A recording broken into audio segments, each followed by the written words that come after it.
High everyone, welcome to our YouTube channel general studies for government jobs. তোমাদের যে previous year ডাব্লিউবিপির এক্সামসগুলোর ম্যাথের class নেওয়া হচ্ছিল, আজকে তার পরবর্তী ক্লাস। এটা হচ্ছে ক্লাস নাম্বার 8, যেখানে আমরা 2008 সালের কিছু গুরুত্বপূর্ণ কোশ্চেন্স নিয়ে আলোচনা করবো এবং আজকে তোমাদের 2000 প্রিলিমিনারি যে ডাব্লিউবিসিআর কোশ্চেন ছিল সেটা শেষ হয়ে যাবে। এর আগেও তোমাদের 2005 এবং 2006 এর কোশ্চেন কমপ্লিট করে দেওয়া হয়ে গেছে।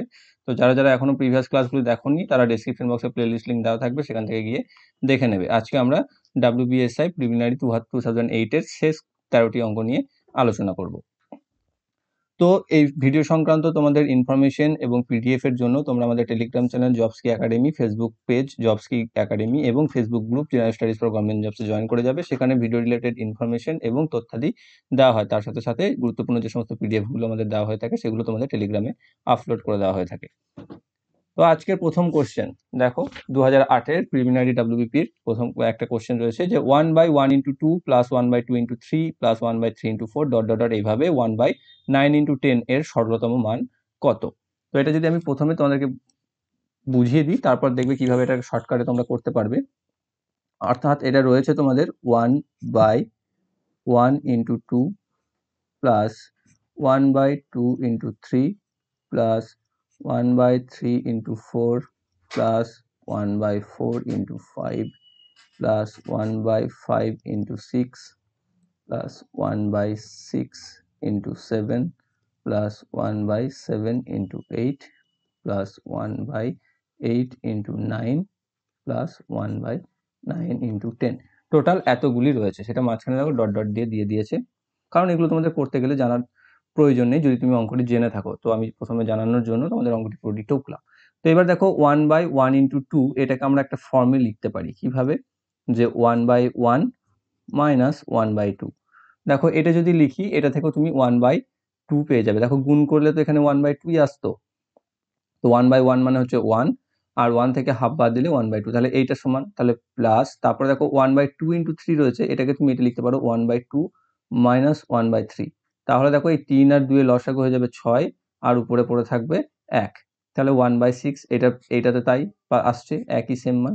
এইভাবে তোমাকে পুরোটা যদি করি আমরা 1/3 মাইনাস 1/4, তাহলে দেখবে আমাদের মানের কোনো রকম পরিবর্তন হচ্ছে না এবং আমাকে এভাবেই লিখতে হবে। তারপর হচ্ছে প্লাস 1/4 প্লাস মাইনাস 1/5, দেন থাকবে প্লাস 1/5 মাইনাস 1/6 প্লাস 1/6 মাইনাস 1/7, ঠিক আছে, 1/7 মাইনাস 1/8 প্লাস 1/8 মাইনাস 1/9, তারপর থাকছে প্লাস 1/9 মাইনাস 1/10। এইটা আমাদের পড়ে থাকছে।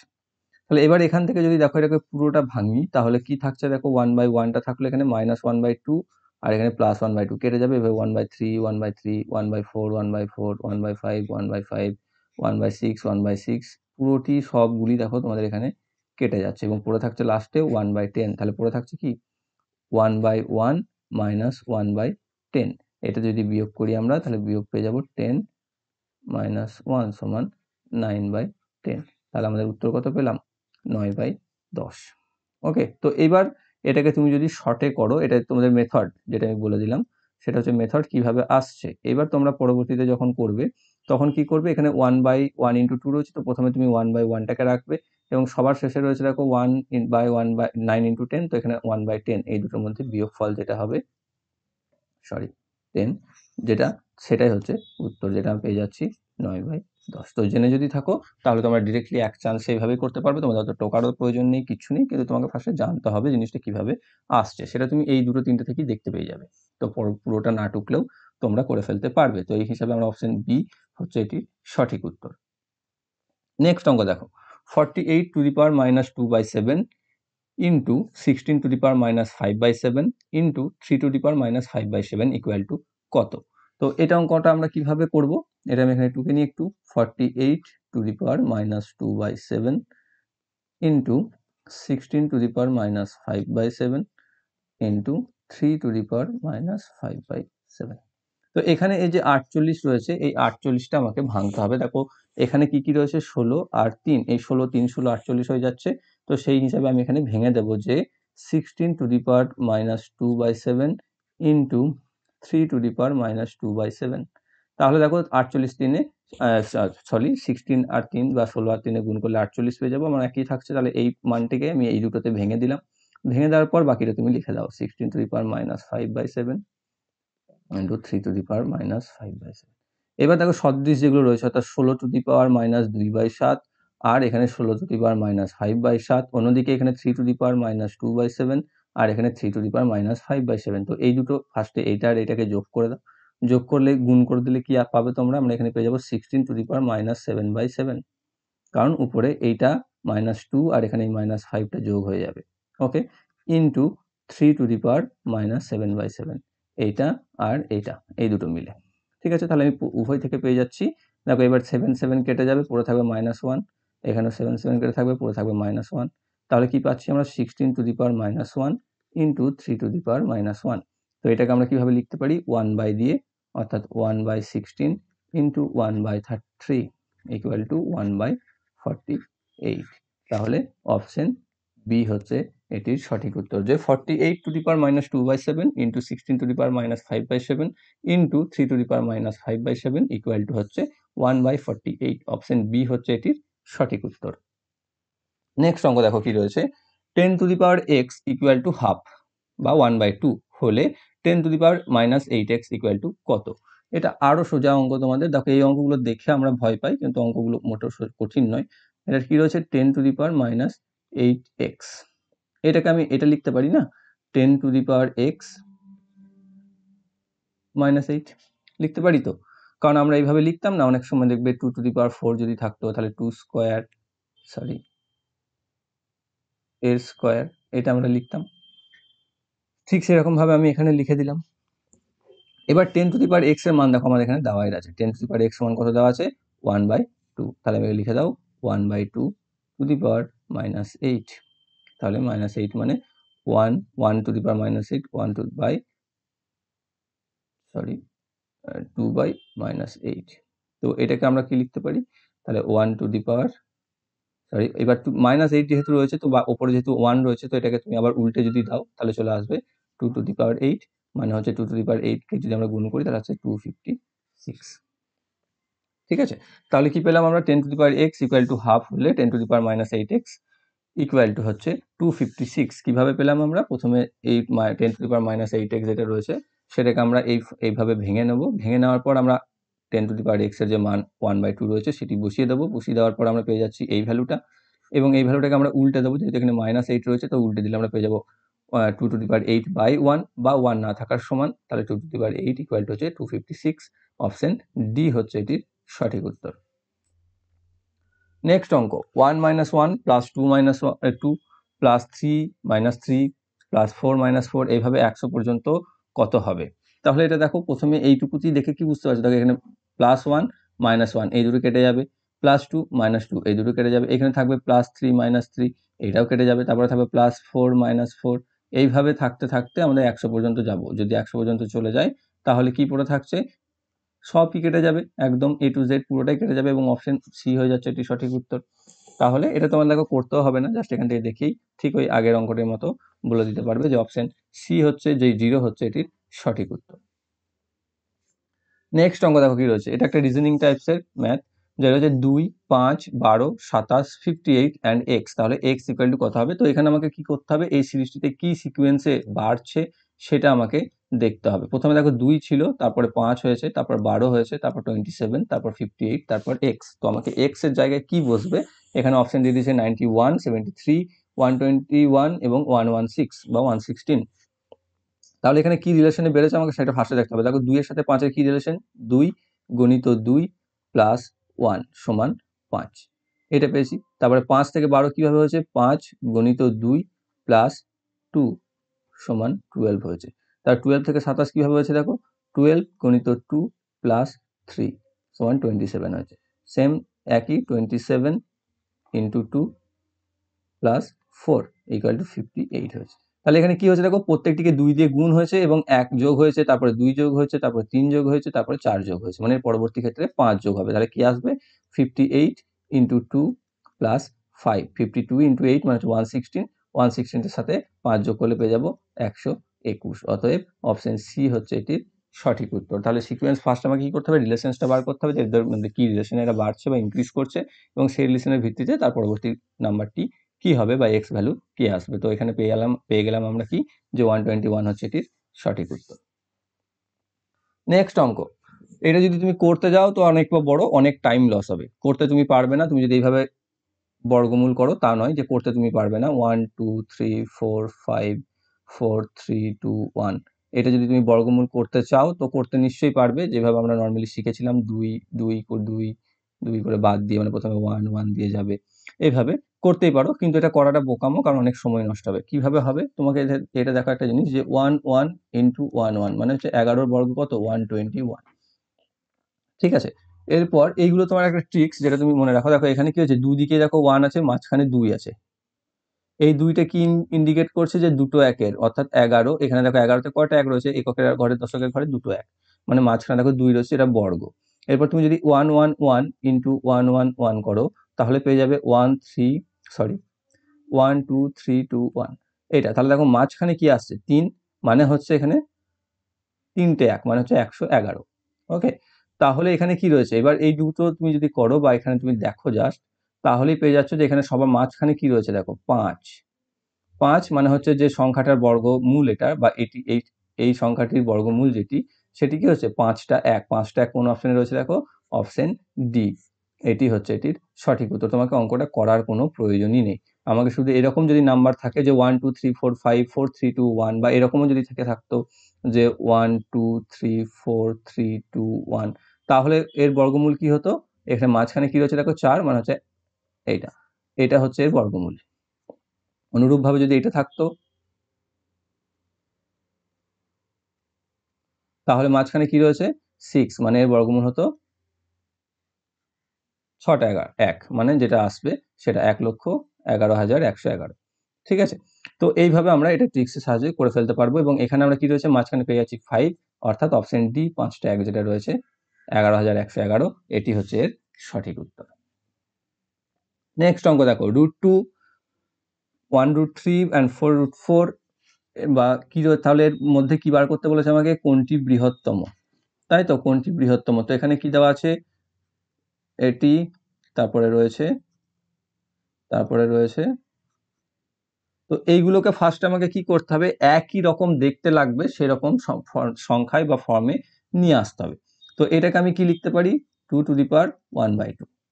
এটাকে আমরা কি লিখতে পারি, 3⁻1/1। তারপরে এটাকে কি লিখতে পারি, 4⁻1/4। ওকে, তাহলে দেখো এবার এখানে যে ভগ্নাংশগুলো তুমি পেলে সূচকের কাছে, এর হর এখানে রয়েছে 2, এখানে রয়েছে 1, এখানে রয়েছে 4। তাহলে এইগুলোকে যদি সব আমি 4 করে দিই, সব যদি আমি 4ই করে দিই, তাহলে কি পাবো, তাহলে একে 2 দিয়ে গুণ করতে, মানে 2⁻2/2। এখানে পেয়ে যাচ্ছি আমি কি 2/4। এখানে পেয়ে যাব 4/4। এখানে পেয়ে যাব যেটা ছিল 4⁻1 বা এমনি নর্মাল। এবার এখান থেকে কি করব, সবগুলোতে, সরি যেটা ছিল এখানে এটা তো একই আছে, 4ই আছে যেহেতু, তো এটাকে আমার কিছু করার প্রয়োজন নেই। তো এবার যে হরগুলো পেয়েছি দেখো, এখানে 4 রয়েছে, এখানেও 4 রয়েছে, এখানেও 4 রয়েছে, এইগুলোকে বাইরে নিয়ে চলে আসবো। এটা কিরকম হবে তাহলে, এরকম 2²। এখান থেকে আমরা পাবো 3⁻4, এখান থেকে পাবো। এবার আমার ভ্যালুগুলো বার করো, তাহলে 4 2 ভিতরে 2² মানে হচ্ছে 4, 3⁻4 মানে হচ্ছে 4⁻81, আর এখানে এটাই থাকবে। তাহলে এবার এখানে দেখো বাইরে সবগুলো সমান ভ্যালু চলে এসছে, এবং ভিতরে মান কিছু একটা এসেছে। এবার যার মান বেশি আছে সেটি হচ্ছে বৃহত্তম। তাহলে কার মান বেশি বেরিয়েছে আমাদের, এটার। অতএব অপশন বি হচ্ছে এটি সঠিক উত্তর। এই সংখ্যাটি হচ্ছে এদের মধ্যে বৃহত্তম। বোঝা গেল, কি করব আমরা, প্রথমে তিনটেকে লিখবো, লিখে সেই তিনটেকে একই ফর্মে নিয়ে আসবো যাতে দেখতে একই রকম লাগে। সেই ভগ্নাংশের কোনটা বড় কোনটা ছোট করার সময় আমরা করেছিলাম এরকম ভাবে, যে হরগুলিকে এক করতে হবে। তো প্রথমে আমাকে সেই হরের পজিশনে নিয়ে আসতে হবে এখান থেকে এইভাবে। ঠিক আছে, তারপর আমি কি করব, এখানে প্রত্যেকটা হরকে এক করব কিভাবে, হরগুলির মধ্যে লসাগু করব। লসাগু দেখো এখানে 2 1 4 আছে, মানে লসাগু 4ই হবে। তো প্রত্যেকটিকে আমি 4 করব, 4 করলে পেয়ে যাচ্ছি 2⁻2/4, 3⁻4/4 এবং 4⁻1/4। নিয়ে সেই হরটিকে বাইরে বার করে নিয়ে চলে আসবো এবং বাকি ওপরে লব যেটা থাকছে সেটা স্কোয়ারের জায়গায় বা সূচকের জায়গায় বসে যাবে এবং বসে যাওয়ার পর যে ভ্যালুটা আমরা পাবো সেই ভ্যালুর থ্রুতে আমরা মান বার করবো যে কোনটিতে বেশি রয়েছে এবং সেটি হচ্ছে সঠিক উত্তর বা বৃহত্তম। এখানে যদি ক্ষুদ্রতম বলতো তাহলে ক্ষুদ্রতম, দেখো এখানে ক্ষুদ্রতম আসতো না, কারণ এই দুটো, এই মানটা আর এই মানটা একই এসছে, তাই না? তাহলে অপশন বি হচ্ছে এটির সঠিক উত্তর। এখানে চেয়েছি বৃহত্তম কোনটি। নেক্সট অঙ্ক, 88 কিলোমিটার দূরবর্তী দুটি স্থান থেকে দুটি গাড়ি এ ও বি পরস্পরের দিকে আসছে, ঠিক আছে? অর্থাৎ ফার্স্টে আমি করে দিই যে এটি একটি ডিস্টেন্স যেটার দূরত্ব হচ্ছে 88 কিলোমিটার। নিয়ে কি করেছে, এ এবং বি পরস্পরের দিকে আসছে, অর্থাৎ এ এদিক থেকে যাচ্ছে, বি এদিক থেকে আসছে। যদি তাদের গতিবেগের অনুপাত 5:6 হয়, 5:6 মানে হচ্ছে A:B, অর্থাৎ এ ও বি এর গতির অনুপাত হচ্ছে 5:6, এবং বি এর গতিবেগ 90 কিলোমিটার প্রতি ঘন্টায় হয়, তাহলে কত সময় পর তারা সাক্ষাৎ করবে, অর্থাৎ কত সময় পর তারা সাক্ষাৎ করবে, অর্থাৎ মিট করবে এই রাস্তার মাঝে কত সময় পর কোথায় তারা মিট করবে। এখানে কোথায় চাইনি, তো কত সময় পর তারা মিট করবে। তাহলে আমরা কি করব, প্রথমেই দেখো যে রেশিওটা দিয়ে দিয়েছে না, A:B, বা এ ট্রেন এবং বি ট্রেনের মধ্যে গতিবেগের যে অনুপাত 5:6, সেই অনুপাতে তুমি দেখে নেবে যে এ ট্রেন কতটা যেতে পারবে, বি ট্রেন সেই সময় কতটা যেতে পারবে। তাহলে সেটা সেই আনুপাতিক ভাগার ওয়াইজ, যে এ সমান কি আছে, এ এর আনুপাতিক ভাগার হবে 5/11, টোটাল রাস্তা হচ্ছে 88, মানে এ যাবে কত দেখো, 40 কিমি। এ 40 কিমি যেতে যেতে বি দেখো 48 কিমি, অর্থাৎ এই দিক থেকে ও 48 কিলোমিটার চলে আসবে, এদিক থেকে ও 40 কিলোমিটার যাবে এবং সেই জায়গাতে গিয়ে তারা মিট করবে। কিন্তু সেটা টাইম কতক্ষণ লাগবে, টাইম দেখো দেওয়া আছে বি এর গতিবেগ 90 কিমি, কিন্তু বি তো উল্টো দিক থেকে আসছে, তো তার দিক থেকে তো সময় যদি ধরি হবে না, তাহলে আমাকে ধরতে হবে এ এর গতিবেগ বার করতে হবে। এর গতিবেগ কত হবে, বি দেখো এ আর বি এর এখানে 5:6 গতিবেগের অনুপাত দেওয়াই রয়েছে, তো বি এর জায়গায় 90 বসিয়ে দাও, কত দিয়ে গুণ হয়েছে, এখানে 15 দিয়ে গুণ হয়েছে, মানে একেও 15 দিয়ে গুণ করতে হবে, তাহলে কোন করলে পেয়ে যাবে 75। তাহলে বি এর গতিবেগ পেলাম 75, তাহলে 75 কিলোমিটার প্রতি ঘন্টায় 40 কিলোমিটার যেতে কত সময় লাগবে সেটা আমাকে বার করে নিতে হবে জাস্ট। তাহলে কি হচ্ছে, 75 কিলোমিটার যেতে সময় নিচ্ছে সে 60 মিনিট, তাহলে 40 কিলোমিটার যেতে সে সময় কত নেবে, তাহলে 40/75 × 60, 15 দিয়ে কেটে দাও, 4, 5, 8, মানে হচ্ছে 32 মিনিট। ওকে, তাহলে কি পেলাম, যে এ যখন 32 মিনিট পথ যাবে তখন সে 40 কিলোমিটার যাবে, তার মানে 32 মিনিট পর। আর এ তো সেই 32 মিনিটে দেখো এই 48 কিলোমিটারই আসবে। তুমি এখানে না এই 75টা না বার করে 90 কিলোমিটারের ভিত্তিতেও বার করতে পারো, যে 90 কিলোমিটার যায় 60 মিনিটে, তাহলে সে এখানে কত যাচ্ছিল, সে 44 কিলোমিটার, তাহলে 44 কিলোমিটার যেতে তার কত সময় লাগবে সেখানেও তুমি বার করতে পারো, তাহলেও একই উত্তর পেয়ে যাবে। তো এটা তোমার না বার করলেও হবে, এর এক্সট্রা না খাটলেও হবে। তাহলে সে কি পেয়ে যাচ্ছে আমরা, যে 32 মিনিট পর তারা একে অপরের সাথে সাক্ষাৎ করবে এবং এই দূরত্বটা যেতে এর লাগবে 32 মিনিট, এবং এই 48 কিলোমিটার আসতে, বা সরি হ্যাঁ 48 কিলোমিটার আসতে সময় লাগবে বি এর 32 মিনিট। তাহলে 32 মিনিট পর তারা একে অপরের সাথে সাক্ষাৎ করবে। অপশন বি হচ্ছে এটির সঠিক উত্তর। নেক্সট অঙ্ক, এটা আর বলবোই না আমি, যে কারণ এর সূত্র টুত্র অনেকবার তোমাদের করে দেওয়া আছে, যে দুটি সংখ্যার গুণফল 324 এবং গসাগু 3 হলে সংখ্যা দ্বয়ের লসাগু কত হবে। কারণ আমরা সূত্রটি জানি যে সংখ্যা দুইয়ের গুণফল সমান হচ্ছে লসাগু ইন্টু গসাগু, তাহলে গসাগু যদি দেওয়া থাকে, গুণফল যদি দেওয়া থাকে, তাহলে লসাগু কত হবে তোমরা কমেন্ট বক্সে জানিয়ে দাও। নেক্সট অঙ্ক দেখো কি রয়েছে, বার্ষিক 10% চক্রবৃদ্ধি হারে কত বছরে 1 লক্ষ টাকার সমূল চক্রবৃদ্ধি 1,33,100 টাকা হবে। আমাদের সমূল চক্রবৃদ্ধির সুদ কি, সমূল চক্রবৃদ্ধির সুদ হচ্ছে পি ইন্টু 1 প্লাস r/100 যেখানে পি হচ্ছে আসল, আর হচ্ছে ইন্টারেস্ট রেট এবং এন হচ্ছে বছর বা সময়। তাহলে এখানে কি রয়েছে, পি দেওয়া আছে কত 1 লক্ষ, ইন্টু 1 প্লাস আর হচ্ছে 10%, আমাকে কি বার করতে হবে, এন ইকুয়াল টু কত, সমান এখানে কত দিয়ে দিয়েছে, ওকে। তাহলে এবার এখান থেকে আমরা কি পেয়ে যাব, এটাকে তুমি করে নাও কাটাকাটি, 0 0 কেটে দাও, তাহলে 1 প্লাস 1/10 থাকছে, তাহলে এখান থেকে পেয়ে যাচ্ছে 1 লক্ষ ইন্টু 11/10 এর n টু দি পাওয়ার 133,100, তাহলে এখানে 11/10 to the power n equal to 133,100 by 1 লক্ষ। তাহলে এখানে দুটো শূন্য কেটে দাও, তাহলে পড়ে থাকছে কি 1331 বাই 1000। এটাকে তুমি যদি ভাঙো তাহলে পেয়ে যাবে 11/10 10-এর কিউব।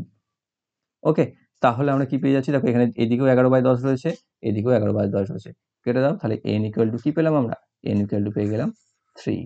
তাহলে বার্ষিক 10% চক্রবৃদ্ধি হারে 3 বছরে 1 লক্ষ টাকার সমূল চক্রবৃদ্ধি 1,33,100 টাকা হবে। তাহলে অপশন সি হচ্ছে এটির সঠিক উত্তর।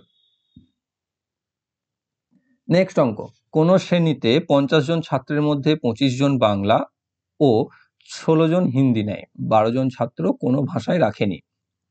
50 জন ছাত্র উভয় ভাষায় রেখেছে, কতজন ছাত্র উভয় ভাষায় রেখেছে সেটা আমাকে বার করতে হবে। গত ক্লাসে তোমরা এনটিপিসির সাধারণত মনে হয় আমার যে সেই ক্লাসে এরকম একটি অঙ্ক তোমরা পেয়েছো, যেখানে কি হচ্ছে টোটাল নাম্বার অফ স্টুডেন্ট কত আছে, এখানে 50 জন, এবং সবার শেষে দেখো কি রয়েছে 12 জন ছাত্র কোনো ভাষায় রাখেনি, মানে এই হিসাবের বাইরে চলে যাবে সে, মানে 12 বাদ দিয়ে দাও ফার্স্টে। তাহলে 38 জন ছাত্র পেয়েছি আমরা যারা বাংলা এবং হিন্দিকে ভাষা হিসাবে চুজ করেছে। তার মধ্যে কিছু জন আছে যারা বাংলা হিন্দি দুটোই নিয়েছে। তাহলে বাংলা নিয়েছে কতজন, 25 জন, আর হিন্দি নিয়েছে কতজন, 16 জন। যোগ করে দাও, টোটাল কত আসছে এখানে দেখো 141, তাহলে 41 আসছে এখানে, কিন্তু আমার তো সংখ্যায় রয়েছে 38, তাহলে এখানে কতজন ঢুকে রয়েছে যারা উভয় ভাষা নিয়েছে, সেটা আমরা কি করবো 41 থেকে 38 বিয়োগ করে দাও, তাহলে পেয়ে যাচ্ছি 3। অতএব 3 জন এমন ব্যক্তি রয়েছে যারা বাংলা এবং হিন্দি উভয়কেই ভাষা হিসাবে পছন্দ করেছে। তাহলে কোনো শ্রেণীতে 50 জন ছাত্রের মধ্যে 25 জন বাংলা ও 16 জন হিন্দি নিলে এবং 12 জন ছাত্র যদি কোনো ভাষায় না রেখে থাকে, তাহলে কতজন ছাত্র উভয় ভাষায় রেখেছে, 3 জন ছাত্র উভয় ভাষায় রেখেছে। অপশন সি হচ্ছে এটির সঠিক উত্তর। নেক্সট অঙ্ক, কোন ঘনকের প্রতিটি বাহু 8 মিটার, ঘনকের আয়তন কত? ঠিক আছে, এটা ক্ষেত্রফল বর্গক্ষেত্র, আয়তক্ষেত্র হলে ক্ষেত্রফল আসতো, ঘনকের ক্ষেত্রে কি যোগ হয়, ঘনকটা হচ্ছে বর্গক্ষেত্রের মতোই, কিন্তু ঘনকের দৈর্ঘ্য প্রস্থের সাথে উচ্চতাটা অ্যাড হয়। আমি এখানে আঁকার চেষ্টা করছি, যদি পেন আমার কন্ট্রোলে নাই।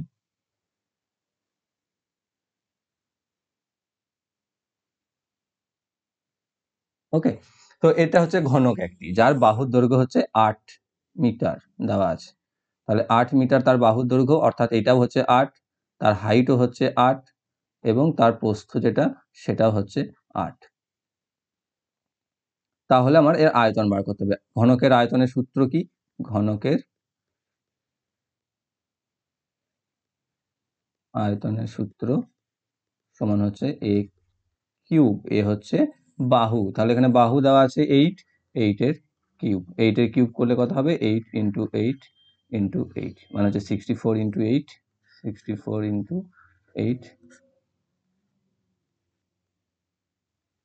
512। এখানে অপশনে রয়েছে তোমাদের কোথাও 512 নেই, তার মানে ওপরের কোনোটিই নয়, এটি হচ্ছে অপশন ডি হচ্ছে এটি সঠিক উত্তর। যে কোনো ঘনকের প্রতিটি বাহু যদি 8 মিটার হয়ে থাকে, তাহলে ঘনকের আয়তন কত হবে, 8 এর কিউব, যার মান হচ্ছে 512, কিন্তু এখানে অপশন রয়েছে 72, 196 এবং 144, তাহলে অপশন ডি হচ্ছে এটির সঠিক উত্তর।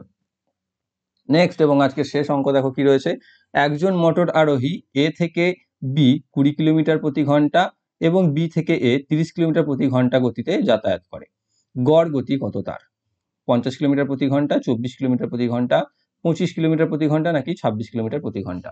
তাহলে এখানে কি হচ্ছে, তুমি প্রথমে এই দুটোর গতিবেগ দুটো দেখে নাও, 20 আছে আর 30 আছে, 20 আর 30 এর লসাগু করে নেবে এবং ধরে নেবে সেটি হচ্ছে ডিস্টেন্স মোট। 20 আর 30 এর লসাগু কত পাবো, আমি 60 পাবো। তাহলে 60 কিলোমিটার হচ্ছে মোট ডিস্টেন্স, যেটি সে যাচ্ছে কত কিলোমিটার বেগে, 20 কিমি প্রতি ঘন্টা বেগে, আর আসছে ফিরে কত কিলোমিটার বেগে, 30 কিমি প্রতি ঘন্টা বেগে। তাহলে যেতে তার সময় কত লাগছে, 20 কিলোমিটার প্রতি ঘন্টা বেগে 60 কিলোমিটার যেতে সময় লাগবে 3 ঘন্টা, আর ফিরে যেতে সময় কত লাগবে, 30 কিলোমিটার প্রতি ঘন্টা বেগে 60 কিলোমিটার যেতে সময় লাগবে তার 2 ঘন্টা, তাই তো? তাহলে তার মোট সময় কত লাগলো যেতে এবং আসতে, 3 ঘন্টা প্লাস 2 ঘন্টা, 5 ঘন্টা। আর মোট দূরত্ব কত হলো, গেল 60 কিলোমিটার, এলো 60 কিলোমিটার, মানে হচ্ছে 120 কিলোমিটার।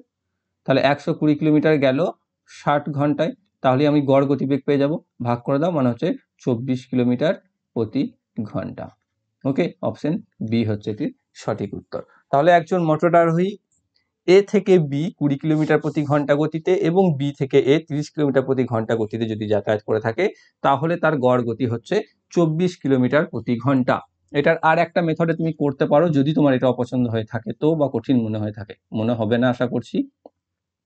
20 আর 30 যে গতি তার অনুপাত বার করে নাও, সেখান থেকে আমি পেয়ে যাবো 2:3। ঠিক আছে, তাহলে এবার 20 আর 30 দেওয়া আছে, 20 আর 30-এর মধ্যে ডিস্টেন্স কত? 20 থেকে 30 হচ্ছে 10। তাহলে 10কে 2:3-তে যদি আমি ভেঙে দিই, তাহলে দেখো একদিকে পাবো 4, একদিকে পাবো 6। তাহলে 20-র সাথে 4 যোগ, অথবা 30 থেকে 6 বিয়োগ, মাঝখানে কি আসবে? মাঝখানে আসবে 24। তাহলে তাদের গড় গতি বা তার গড় গতি হচ্ছে 24। তুমি যে কোনো মেথডে করতে পারো। তো অপরেরটা হচ্ছে মেন মেথড এবং নিচেটা হচ্ছে শর্ট ট্রিক্সের মতো করতে পারো, বা তুমি এটাকে ইউজ করতে পারো। তাহলে পেয়ে যাচ্ছি অপশন বি হচ্ছে এটির সঠিক উত্তর। তো এই আজকের এই ক্লাসটির মধ্যে দিয়ে তোমাদের 2008 সালেরও যে WBSI পরীক্ষা হয়েছিল তারপরে অঙ্কগুলি শেষ, এবং পরবর্তীতে তোমরা 2009 সালের কোশ্চেন্সগুলো পাবে। তো যদি ভিডিওটি তোমাদের ভালো লেগে থাকে তাহলে অবশ্যই একটি লাইক করে দিও, এবং চ্যানেল যদি তোমরা নতুন হয়ে থাকো চ্যানেলকে সাবস্ক্রাইব করে রেখে বেল আইকনটি প্রেস করে দেবে, যাতে ভবিষ্যৎ ভিডিও নোটিফিকেশন তোমরা সকলের আগে পেয়ে যাও। Thank you for watching.